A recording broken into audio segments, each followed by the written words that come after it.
my name is Ashley, this is Faithful Rattos, welcome back, and today's video is a very controversial video, so I hope you don't hear me at the end of it.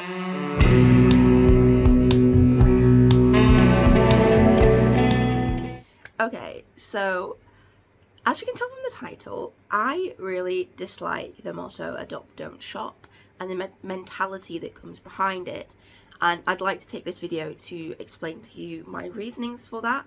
And in no way am I against rescuing animals when it works out for you. I think rescuing is great. However, I don't think it's for everyone, and I don't think it's ideal in every situation. And I don't like the mentality of adopt, don't shop. I much prefer adopt and shop responsibly. But let's get into it. So my first reason is that the animals in rescue are not well-bred animals.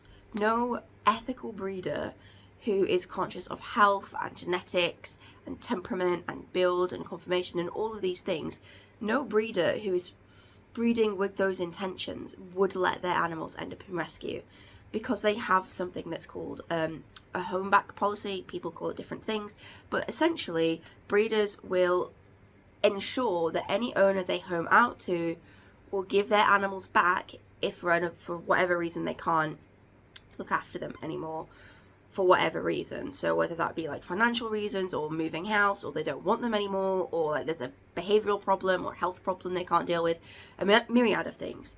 And so those animals never end up in rescue because it never gets to that point, because yes, they are rehomed, but they are rehomed either back to the breeder and they continue their life with the breeders, or the breeder will help to find a different home within their,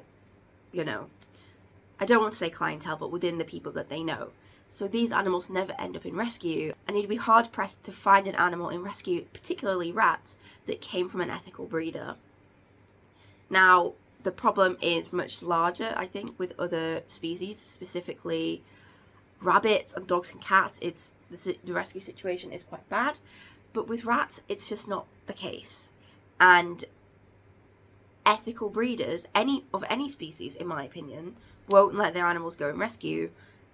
So the animals in rescue aren't from breeders, aren't from ethical breeders. They're from, breeding mills or backyard breeders, or are other rescues who have been rescued before.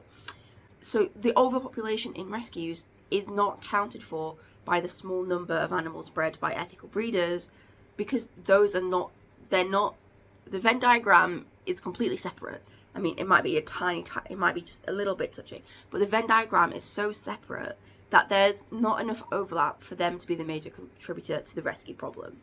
And that's the first reason that I would say to you if this is your concern. Now, the second reason is a little bit more technical. If you want healthy, happy, genetically sound animals, you need somebody to breed them with purpose, with knowledge, with integrity. If you want pets to exist, now I'm not talking to the people who think pets shouldn't exist. I don't know why you would be on my channel, but there are people who would rather pet species die out than be well bred, but that's a whole different thing. If you want pets to exist, if you want animals to keep you company, they have to come from somewhere. And if ethically bred animals cease to exist, the population will be rife with poor genetics and poor health. And you're not going to be able to come back from that if ethical breeders don't breed. Now, if laws came into place to ban breeding altogether, which I don't think they would, but if that happened, what you would get is all of the ethical people would stop breeding. People who would carry on breeding are the actual problem, and you'd end up with whole populations of species with horrific genetic history, because backyard breeders don't care about that stuff. And so therefore you would end up with all of the animals in existence being horribly sick, unwell, and no way to fix that, no way to make them healthy again. You would just have to let them die out. And that's a problem to me. I don't think letting a species die out is the solution here. I think responsible breeding is the solution here to ensure happy, healthy animals. So these reasons are a little bit of a different take on the situation, but these are some other reasons as to why I don't believe adopt don't shop is the right mentality to have. So the first one being is, I've previously mentioned this, rescue isn't possible or isn't the best option for a lot of people. If you have small children or elderly people or people with disabilities or vulnerable people in general, you don't want an animal whose temperament you can't trust. Now, all animals can, act out of character, and that's a separate situation, but it's very clear to most people that rescues often do have temperament issues and behavioural issues, and a lot of people aren't equipped to handle that. And if you make all of those people who would be better suited to a well-bred, perfectly tempered animal, if you give a rescue to all of those people, not only will those people have a horrible time of it because they don't know how to handle the situation, especially inexperienced pet owners, not only is it going to negatively impact the pet owner, it's going to negatively impact the animal, because if they're not being handled by someone who knows how to deal with their behavior and the situation, it's going to make them more stressed and behave badly even more. And not everybody is suited to deal with those problems, and not everybody should be expected to deal with them either if it's not in their skill set. Because having a pet, yes, whilst it's a huge responsibility and something that you should understand when you get a pet, it's also supposed to be fun most of the time.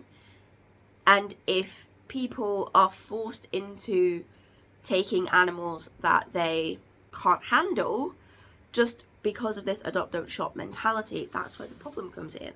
And secondary to this, it's still the same point to me, is a lot of rescues have, whilst I think this is vital, incredibly high standards for who they'll home out to. Here in the UK, if you want to rescue a cat, most of them will expect you to keep it, let it outside. That is something against my morals. So I wouldn't be able to adopt a cat, because I'm not going to go to a rescue and lie to them and say that I'm going to let it out, I have it as an outdoor cat, when I know in my heart of hearts I'm never going to do that. That is a whole different situation. But people are denied all the time because they don't have a large enough garden, or because of where they live, or because of how old they are. A myriad of things that it's not possible. And I understand why it's necessary for rescues to have very high standards and very particular things they want out of people who they home out to. But it's not possible for everyone to meet those characteristics. And I still think those people should be able to have a pet if they're willing and able to take on the responsibility. But rescuing doesn't allow that for everyone. So to summarize that point, rescuing isn't ideal or possible for everyone, and I still think people are deserving of having pets. The second thing, it comes from a more emotional place, and it was sort of essentialized to me after watching a TikTok video about this topic that was talking about don't shop. And that is people who say rescue is my favourite breed. I don't understand why people think this way, because saying that rescue is your favourite breed or species or whatever is saying that you prefer your animals to be traumatised, to have moved around a lot, to have poor genetics, to be genetically unwell, to be abused and neglected.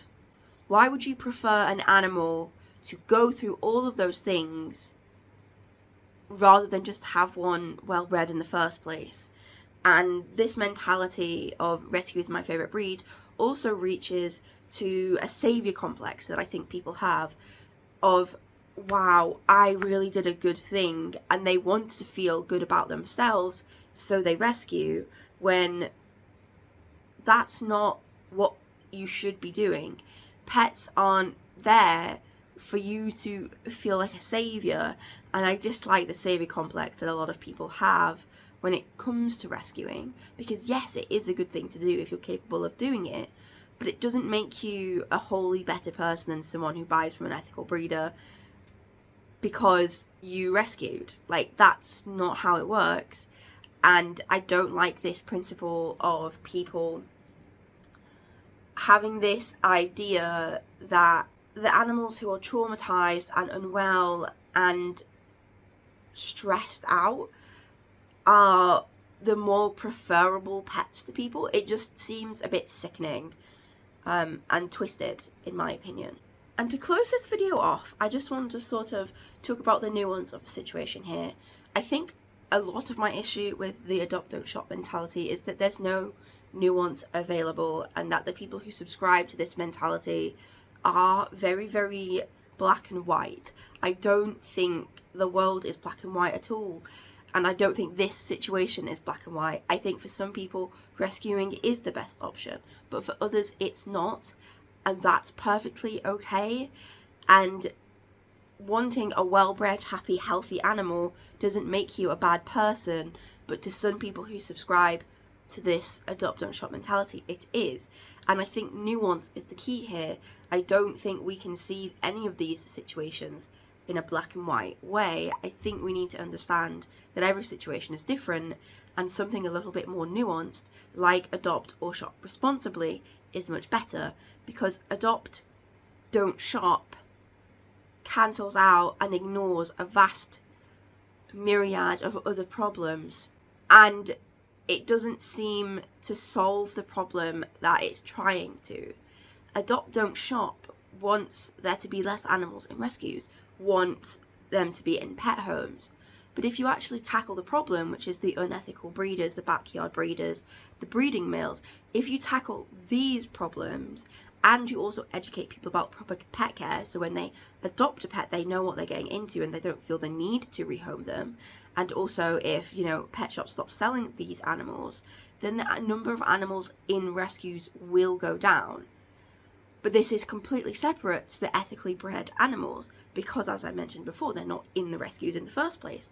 So the way to solve the adopt don't shop problem is proper education before adopting a pet of any sort. It is closing down these unethically bred breeding situations, and it's stopping pet shops selling animals. And then there would be less and less and less animals in rescue, and then the problem is solving itself, because then, you know, people will adopt and the numbers will go down.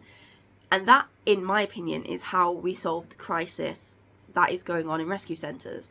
We don't solve it by attacking people who care deeply for the animals that they breed. We solve it by tackling the causes of the animals in rescue, and ethical breeders aren't the cause, as I've mentioned many times. I'd be very intrigued to hear what you have to say about this in the comments, but please, please, please be nice to each other. Don't belittle anyone, but also go in with an open mind that maybe, just maybe, we can find a better solution and we can help those animals in rescue. So yeah, if you liked this video, or if you're intrigued into what I have to say about other things, do let me know. You can comment, obviously, but you can also like and subscribe and stick around if you want to follow me on Instagram. My handle is also Faithful Rattos. Obviously, this is a rat-centered channel. And yeah, I hope to see you on another video. I hope to see you over on Instagram. And yeah, thanks for listening to my rambly self. And yeah, see you later.